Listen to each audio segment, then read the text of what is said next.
If you're staring at a mess wondering why you can't just start, you aren't lazy. Today we are diving into specific ADHD cleaning tips to help you reclaim your space. We understand why cleaning with ADHD can feel impossible, so we are ditching standard advice for neurodivergent hacks that actually work. The first hurdle is often executive dysfunction, not a lack of desire. Your brain struggles to prioritize tasks, making a messy room look like one giant, terrifying noise. To combat this, we need to externalize your executive function using a solid ADHD cleaning checklist. Let's break the overwhelm into tiny, visible steps. Don't just list clean the kitchen.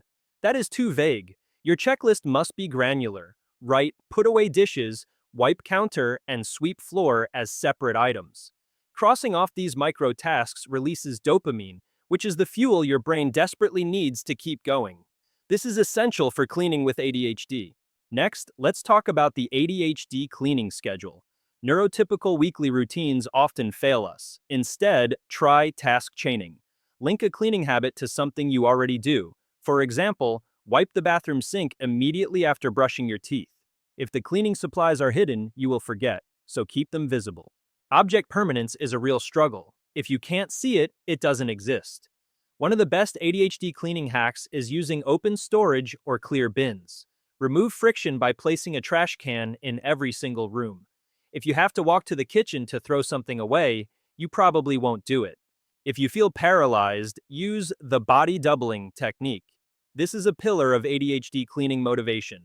Call a friend, put them on speaker, and tell them you are cleaning.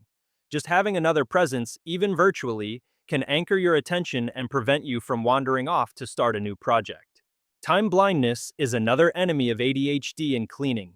We often overestimate how long a task takes, which causes avoidance. Use a visual timer, set it for just 15 minutes. Tell yourself you can stop when it rings. Usually, once you have started, hyperfocus might kick in, but the low barrier of entry is key.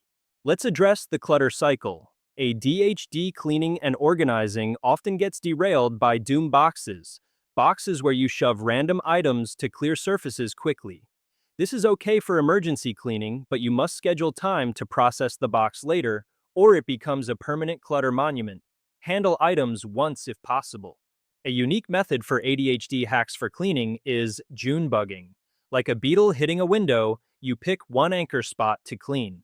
If you wander off to put an item away and get distracted, you must immediately return to your anchor spot.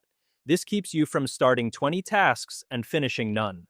Make it a game to boost stimulation. Put on high-tempo music or an engaging podcast.